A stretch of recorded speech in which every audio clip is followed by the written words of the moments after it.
Sebelumnya, Assalamualaikum warahmatullahi wabarakatuh. Izin memperkenalkan diri, nama saya Afrina Liana Ramadhani dengan NPM 2254071012. Di sini saya akan mengerjakan tugas mata kuliah motor bakar dan traktor pertanian dengan dosen pengampu Bapak Dr.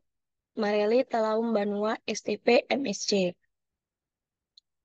Pada kesempatan kali ini, saya akan membawakan materi tentang kelistrikan mobil dan motor. Pertama,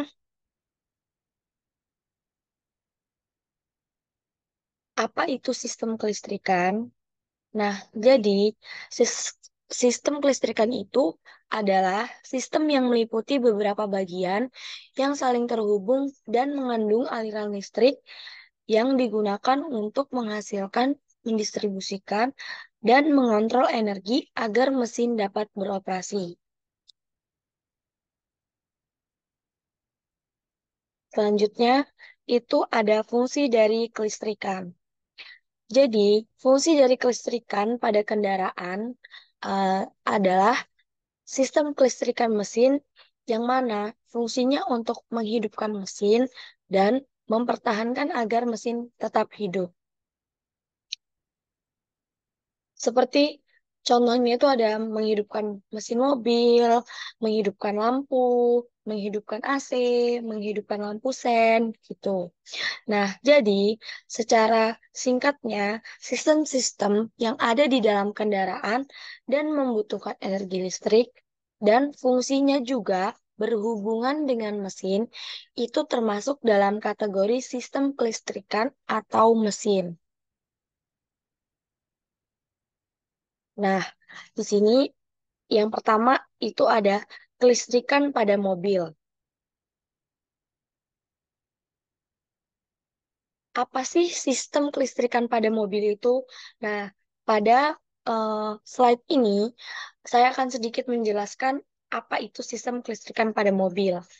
Jadi, sistem kelistrikan pada mobil itu adalah instalasi dari berbagai rangkaian yang ada pada kendaraan, di mana kelistrikan mobil merupakan bagian yang penting karena pada sistem ini itu menjadi sumber tenaga penggerak yang berasal dari si mesin, dari arus listrik. Contohnya itu ada penerangan pada mobil, itu pun berasal dari sistem kelistrikan. Nah, di sini ada komponen-komponen apa saja yang ada di dalam kelistrikan pada mobil. Sini itu ada 5 komponen. Jadi yang pertama itu ada suplai arus. Suplai arus itu adalah komponen yang berperan sebagai sumber arus listrik untuk berbagai komponen mobil lainnya.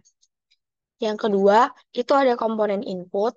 Jadi, komponen input pada sistem kelistrikan mobil itu berfungsi menyalurkan listrik ke komponen lainnya, baik yang menyala otomatis maupun manual. Selanjutnya, yang ketiga, itu ada komponen output. Komponen output adalah perangkat yang akan menyala saat sistem kelistrikan mobil itu dalam kondisi aktif. Yang keempat, itu ada sistem kontrol. Sistem kontrol ini itu adalah sebuah komponen listrik di mana mobil yang mengandalkan rangkaian prosesor komputer untuk menghidupkan dan mematikan kelistrikan mobil. Yang terakhir, yang kelima, itu ada wiring harness. Jadi, wiring harness itu adalah rangkaian kabel yang dimana fungsinya itu untuk mengalirkan arus listrik dari sumber listrik ke perangkat atau bagian-bagian yang membutuhkan. Nah, selanjutnya itu ada cara kerja sistem kelistrikan mobil. Nah, gimana sih cara kerjanya gitu?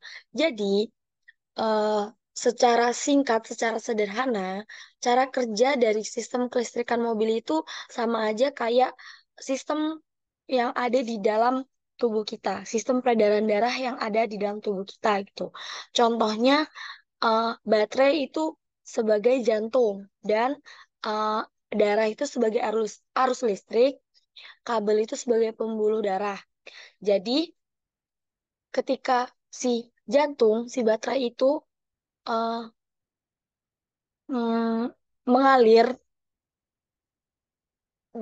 jadi itu jantung itu baterai, eh, arus listriknya itu akan mengalir gitu, si darahnya itu akan mengalir di pembuluh darah yang mana pembuluh darah itu sebagai kabel gitu. Jadi si jantung ini tuh sebagai baterai, sedangkan arus listrik itu jadi darah yang mengalir di sepanjang pembuluh darah atau kabel gitu. Nah, baterai ini itu baterai ini itu akan menyimpan listrik yang dihasilkan oleh alternator mobil. Kemudian mendistribusikannya ke bagian-bagian mobil yang membutuhkan. Lalu arus arus listrik tersebut mengalir keluar dari baterai dalam satu arah melalui terminal positif dan kembali lagi ke baterai melalui terminal negatif. Lanjut, itu ada cara merawat kelistrikan mobil. Jadi, kita juga harus merawat kelistrikan mobil agar mengurangi atau mencegah adanya kerusakan. Nah, sistem kelistrikan itu eh, jika tidak dirawat dengan baik, maka dia akan ada gangguan-gangguan atau kerusakan yang akan muncul pada sistem listrik tersebut. Seperti contohnya itu ada mungkin radio yang tiba-tiba rusak, AC mati, terus lampu mungkin tidak hidup atau redup, dan yang lain-lain. Lalu, kerusakan pada listrik mobil juga itu menjadi salah satu penyebab mobil terbakar. Nah, dari kelistrikan ini itu akan menimbulkan percikan atau mungkin eh, bakal-bakal yang akan memicu terjadinya kebakaran gitu.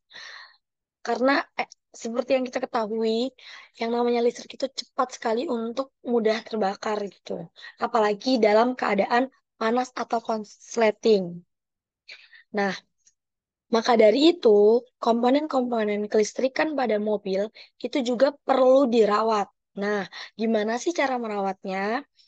Nah, slide setelah ini saya akan ngejelasin gimana sih cara-cara merawat kelistrikan mobil agar mencegah terjadinya hal-hal yang tidak diinginkan seperti kerusakan, konsleting yang akan menyebabkan mm, terbakar gitu.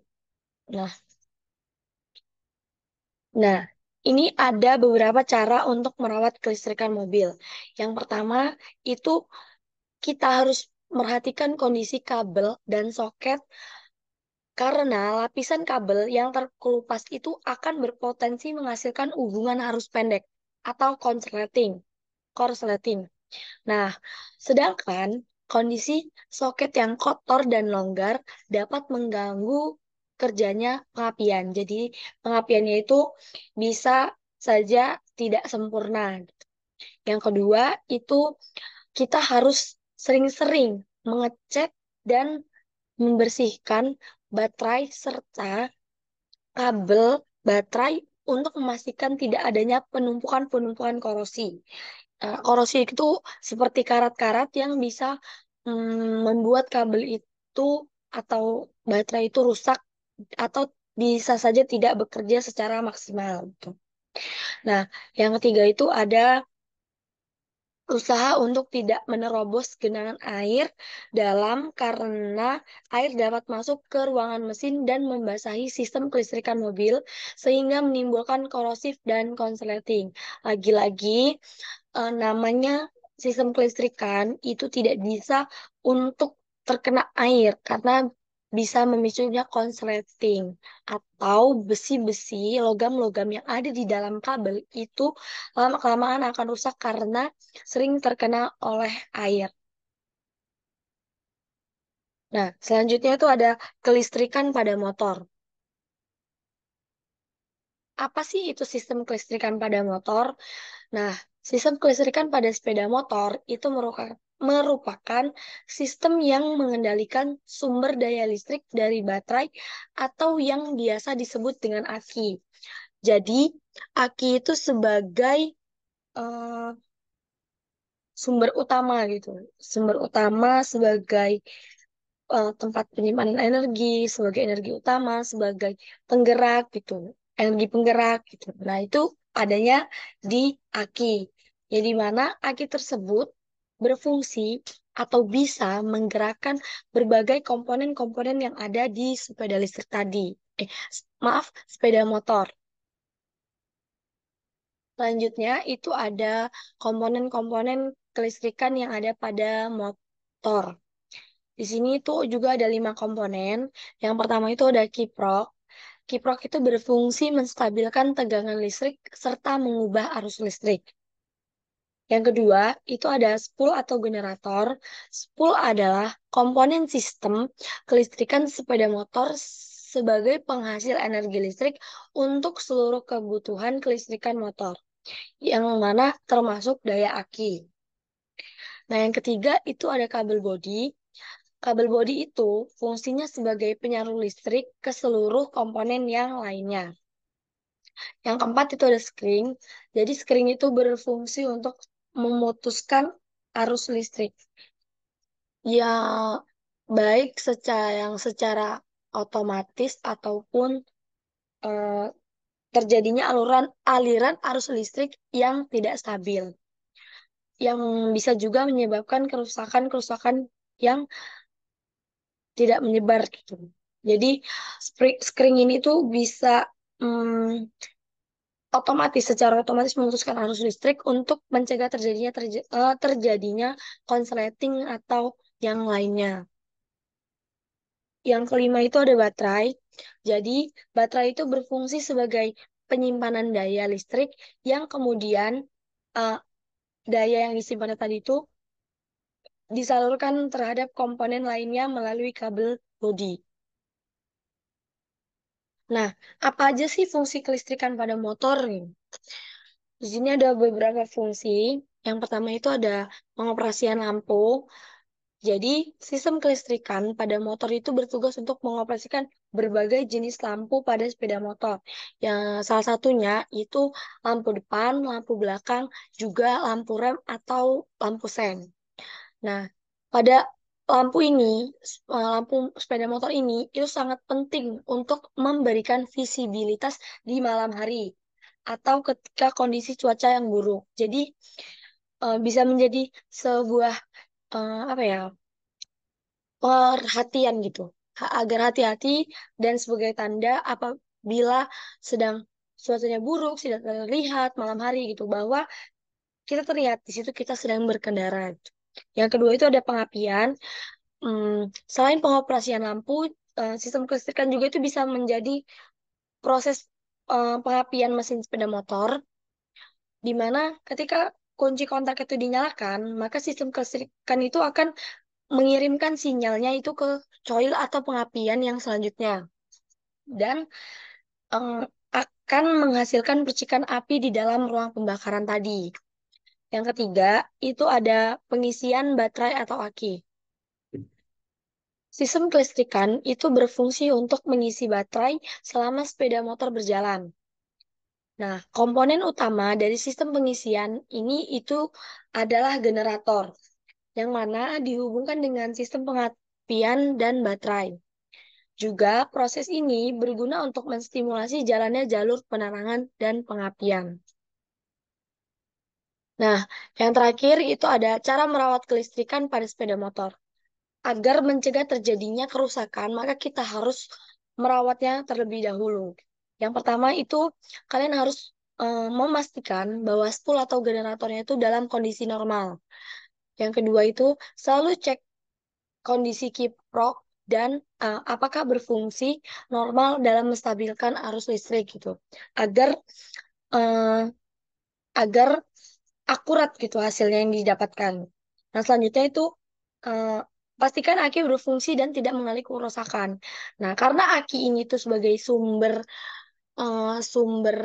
energi yang utama, jadi kita harus memperhatikan aki ini tuh mengalami kerusakan atau tidak, aki ini tuh layak dipakai atau tidak, ada kendala atau tidak gitu. Sehingga eh, tidak terjadinya hal-hal yang tidak diinginkan gitu, seperti kerusakan atau yang lainnya. Terus selanjutnya ada periksa kabel bodi. Yang terakhir itu ada selalu servis tepat waktu, gitu. Di mana kita tuh harus sering-sering cek, sering-sering servis di kendaraan kita agar kita tuh bisa eh, mendeteksi kerusakan-kerusakan itu sejak dini gitu. Nah, nah, mungkin cukup sekian dari saya. Apabila ada kurang dan lebihnya saya mohon maaf. Eh, Mungkin sampai di sini aja materi yang bisa saya sampaikan. Apabila ada kurang dan lebihnya, saya mohon maaf. Dan kepada Allah, saya mohon ampun. Saya akhiri. Wassalamualaikum warahmatullahi wabarakatuh.